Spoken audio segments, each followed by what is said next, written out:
Soma e subtração de frações de mesmo denominador. Para somar ou subtrair frações que apresentem o mesmo denominador, basta manter esse denominador e fazer a operação de soma ou subtração apenas com os numeradores. Veja o exemplo. Vamos considerar que a fração 3/7 somada com a fração 1/7. Então, observe que nós mantemos o denominador, que é 7, e fazemos a operação de soma apenas nos numeradores, 3 mais 1. Logo, a resposta final é 4/7. Vamos ver a representação gráfica dessa ideia. Vamos considerar aqui um objeto dividido em 7 partes, das quais nós consideramos apenas 3 partes.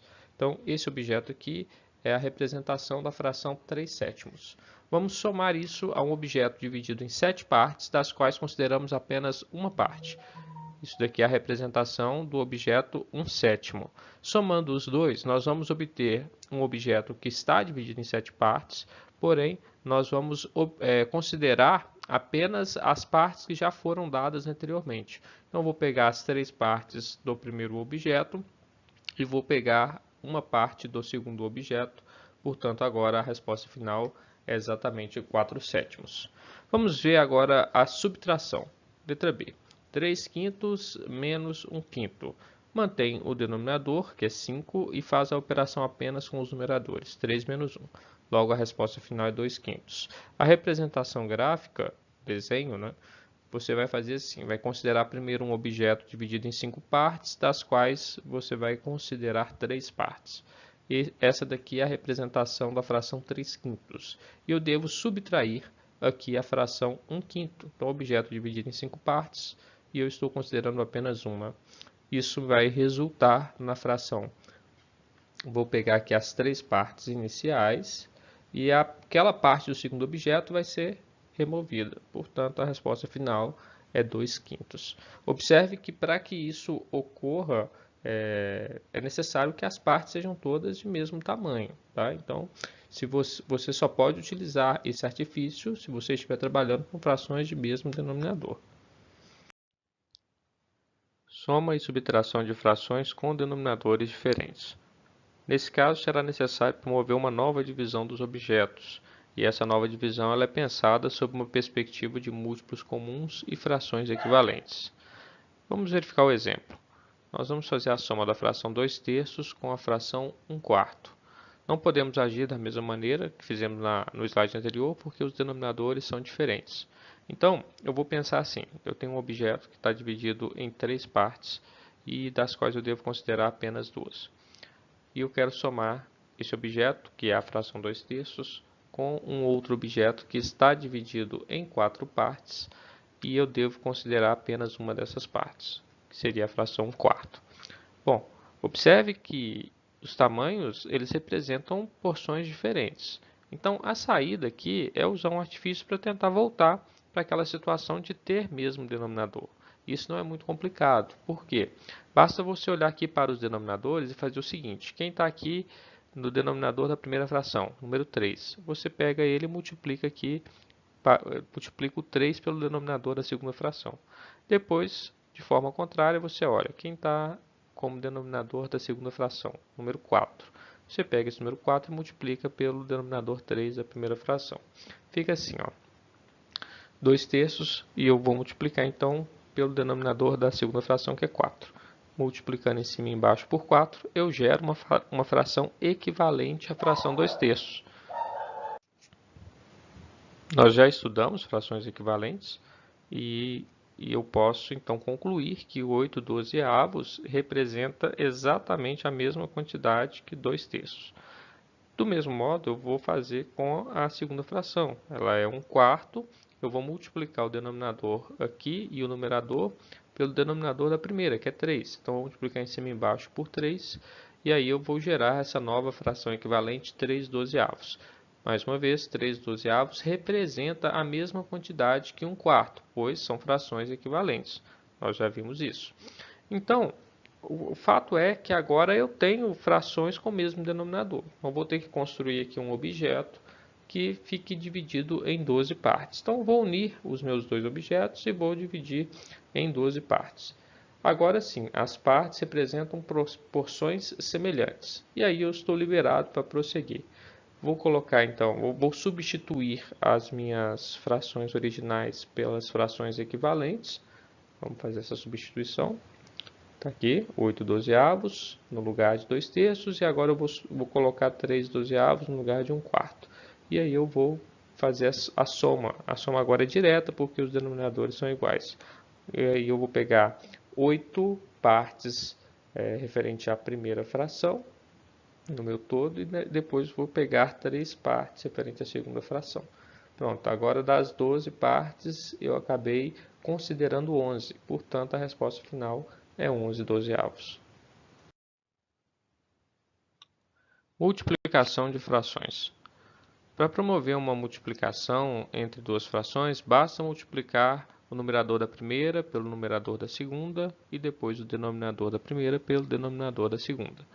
A ideia é essa. Exemplo: 2/7 vezes 2/3, então o numerador com o numerador, 2 vezes 2 dá 4. Denominador com denominador, 7 vezes 3 dá 21. Está feita a multiplicação entre frações. Divisão de fração. A ideia é manter a primeira fração e realizar uma multiplicação dessa primeira fração pela segunda fração invertida. O que eu vou chamar de fração invertida? É trocar na fração o numerador com o denominador. Então, o número de baixo passa para cima e o de cima passa para baixo. Essa seria a ideia. Vamos fazer um exemplo que vai ficar mais claro para vocês. Exemplo: eu quero dividir a fração 2/7 pela fração 2/3. Então, 2/7 dividido por 2/3. Qual que é a conduta aqui? Você mantém a primeira fração, que é 2/7, e vai colocar uma operação de multiplicação pela segunda fração, que seria essa, 2/3, porém ela tem que estar invertida. Tem que estar 3 em cima e 2 embaixo. Vamos armar aqui. 2/7 vezes 3/2. Pronto. Mantive a primeira e estou multiplicando pela segunda fração invertida. Agora, multiplicação de frações nós já vimos. É o de cima com o de cima e de baixo com o de baixo. 2 vezes 3 dá 6. 7 vezes 2 dá 14. Então, 6/14 é a resposta. Essa fração 6/14 ela não é irredutível. Então, eu posso simplificar. Posso encontrar no número que divide os dois termos ao mesmo tempo. Então, esse número é o número 2. Então, 6 dividido por 2 dá 3. 14 dividido por 2 dá 7. Então, 3/7 é uma fração irredutível. A divisão 2/7 por 2/3 resulta na fração 3/7 ou na fração 6/14, as duas seriam equivalentes, né? Mas é bom trabalhar sempre com a fração irredutível, com a fração simplificada. Olha, essa regra aqui dada para a divisão, ela pode ser interpretada de outra maneira. Algumas pessoas preferem fazer a divisão assim. Ao invés de manter a primeira e multiplicar pela segunda, eles preferem pensar, é só multiplicar cruzado. Então, eu faço 2 vezes 3, dá o 6 aqui. 2 vezes 7 dá o 14 aqui embaixo. Depois simplifica. Então, fica a escolha aí do que for mais fácil para vocês. E se ainda houver uma terceira via, uma terceira possibilidade de execução da divisão de frações, não tem problema. Se está chegando sempre nos mesmos resultados, mantenha da maneira como está acostumado a fazer. Soma e subtração com números decimais. Existem duas opções para realizar uma soma ou subtração com os números decimais. Primeira, transformar os números decimais em frações e realizar as operações com as frações. E a segunda maneira é armar a operação mantendo uma vírgula embaixo da outra e fazendo corresponder todas as ordens e casas decimais. Se for necessário, complete as casas decimais que estão faltando com 0. Cabe ressaltar que tanto a soma quanto a subtração obedecerão aos mesmos critérios. Faremos um exemplo de soma, mas a subtração se comportará da mesma maneira. Vamos ver o exemplo. Resolva 1 inteiro com 3.027 décimos de milésimos, somado com 54 inteiros e 2 centésimos. Vamos armar a operação. 1 inteiro com 3.027 décimos de milésimos, somado com 54 inteiros e 2 centésimos. Observem que os números não apresentam a mesma quantidade de casas decimais. Por isso, eu vou completar as casas que estão faltando com o número 0. Agora, vou fazer a conta de forma muito natural. 7 mais 0, 7. 2 mais 0, 2. 0 mais 2, 2. 3 mais 0, 3. Vírgula debaixo de vírgula, repete a vírgula. 1 mais 4, 5. 0 mais 5, 5. O resultado da operação é 55 inteiros com 3.227 décimos de milésimos. Multiplicação com números decimais. Para multiplicar dois números decimais, Arme a operação e faça como se não houvesse vírgula. No resultado final, observe quantas casas decimais havia em cada um dos números envolvidos na operação e, da esquerda para a direita, salte essa mesma quantidade de casas decimais. Na sequência, posicione imediatamente a vírgula. Vamos resolver um exemplo para que você compreenda melhor essas instruções. Resolva 32 inteiros com 46 centésimos, multiplicando 4 inteiros e 67 milésimos. Vamos armar a operação.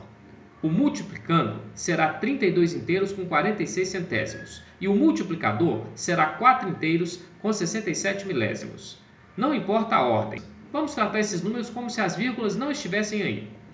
Fazendo as operações, 7 vezes 6, 42, deixo 2 e passo 4. 7 vezes 4, 28, mais 4, 32, deixo 2 e passo 3. 7 vezes 2, 14, mais 3, 17, deixo 7 e passo 1. 7 vezes 3, 21, mais 1, 22.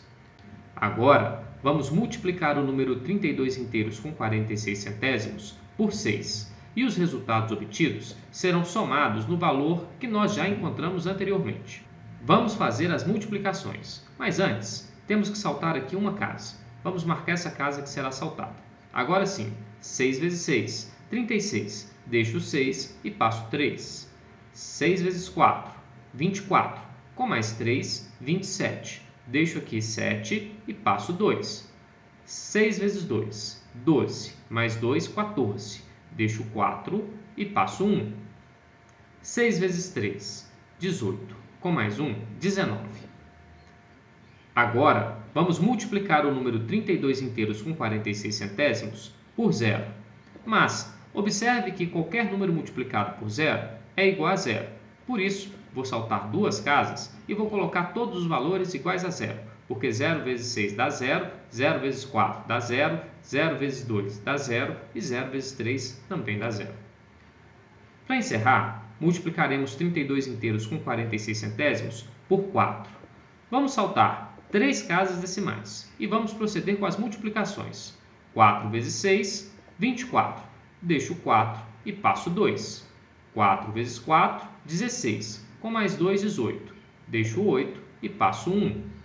4 vezes 2, 8. Com mais 1, 9. 4 vezes 3, 12. Vamos colocar aqui embaixo. Fazendo a soma, teremos 2, 2 mais 6, 8. 7 mais 7, 14. Deixo 4, passo 1. 1 mais 2, 3. Com mais 4, 7. Com mais 4, 11. Deixo 1 e passo 1. 1 mais 2, 3. Com mais 9, 12. Com mais 8, 20. Deixo 0 e passo 2. 2 mais 1, 3. Com mais 9, 12. Deixo 2 e passo 1. 1 mais 2, 3. E o 1 fica aqui, nós vamos repetir. Agora temos que posicionar a vírgula. Vamos observar os números envolvidos na operação. Primeiro, observe que o número 4 inteiros com 67 milésimos tem 1, 2, 3 casas decimais. E o número 32 inteiros com 46 centésimos tem 2 casas decimais. Vamos contar essa mesma quantidade de casas decimais da direita para a esquerda. Veja só. Primeira, segunda, terceira, quarta, quinta. Para encerrar, basta posicionar imediatamente a vírgula. A vírgula foi posicionada aqui. O resultado obtido com a multiplicação de 32 inteiros e 46 centésimos por 4 inteiros e 67 milésimos é 132 inteiros, 1482 centésimos de milésimos. Divisão com números decimais. Para dividir dois números decimais, é necessário armar a operação e fazer com que a quantidade de casas decimais após a vírgula, tanto do dividendo quanto do divisor, fiquem iguais. Na sequência, basta remover as vírgulas e seguir com a divisão convencional. Vamos fazer um exemplo. Resolva 65 inteiros e 49 centésimos dividido por 13 inteiros e 7 décimos. Vamos armar a operação. 65 inteiros e 49 centésimos dividido por 13 inteiros e 7 décimos. Observe que o dividendo tem duas casas decimais e o divisor apenas uma casa decimal. É necessário fazer com que os dois termos fiquem com a mesma quantidade de casas decimais. Por isso, vou acrescentar um zero no divisor. Assim, ele passa a ter duas casas decimais. E quando a quantidade de casas decimais é idêntica, eu posso remover as vírgulas e seguir com a divisão convencional. 6.549 dividido por 1.370. Fazendo a divisão, 1.370 cabe 4 vezes dentro de 6.549. Observe, 4 vezes 1.370. 4 vezes 0, 0. 4 vezes 7, 28, vão 2. 4 vezes 3, 12, mais 2, 14. Deixo 4 e passo 1. 4 vezes 1, 4. Com mais 1, 5. 5.480. Subtraindo 6.549 menos 5.480, nós vamos obter 9 menos 0, 9. 4 menos 8 não tem como fazer. Tiramos 1, aqui passa a ter 4, e aqui teremos 14.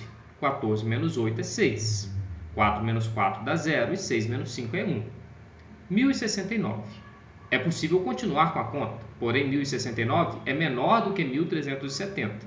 Para aumentar esse número, eu vou inserir aqui um zero e vou compensar com a vírgula no quociente. Agora 10.690 dividido por 1.370. Quantas vezes 1.370 cabem dentro de 10.690? 7 vezes. Vamos verificar. 7 vezes 1.370. 7 vezes 0, 0. 7 vezes 7, 49. Deixo 9 e passo 4. 7 vezes 3, 21. Mais 4, 25. Deixo 5 e passo 2. 7 vezes 1, 7. Mais 2, 9. 9.590. Subtraindo 10.690 menos 9.590, teremos 0 menos 0, 0. 9 menos 9, 0. 6 menos 5, 1. 10 menos 9, 1. 1.100. Como já temos uma vírgula no quociente, basta dar continuidade à operação. Vamos aumentar esse número colocando um zero, formando assim o número 11.000. E vamos dividir 11.000 por 1.370. Quantas vezes 1.370 cabe dentro de 11.000? 8 vezes. Vamos conferir. 8 vezes 1.370. 8 vezes 0 dá 0. 8 vezes 7, 56. Deixo 6, passo 5. 8 vezes 3, 24. Mais 5, 29. Deixo 9 e passo 2. 8 vezes 1 dá 8, mais 2, 10. Vamos subtrair. 11.000 menos 10.960. 0 menos 0, 0. 0 menos 6, não tem como fazer. Portanto, vou pegar essa unidade de milhar e vou passar a ter 10 centenas. Vou tirar uma centena, passo a ter 10 dezenas e fico com 9 centenas. 10 dezenas menos 6 dezenas é igual a 4. 9 menos 9 é igual a 0. 0 menos 0 é 0 e 1 menos 1 também é 0. É possível dar continuidade às operações. Enquanto o resto não for igual a 0 ou não identificarmos uma dízima periódica, nós podemos prosseguir do mesmo modo, aumentando o número e fazendo novas divisões. Nós não vamos dar continuidade, porque os cálculos ficariam muito longos, mas você pode fazer como exercício. Se o fizer, vai encontrar como resultado todas as casas decimais que compõem o quociente desse número, que é 0291970809292.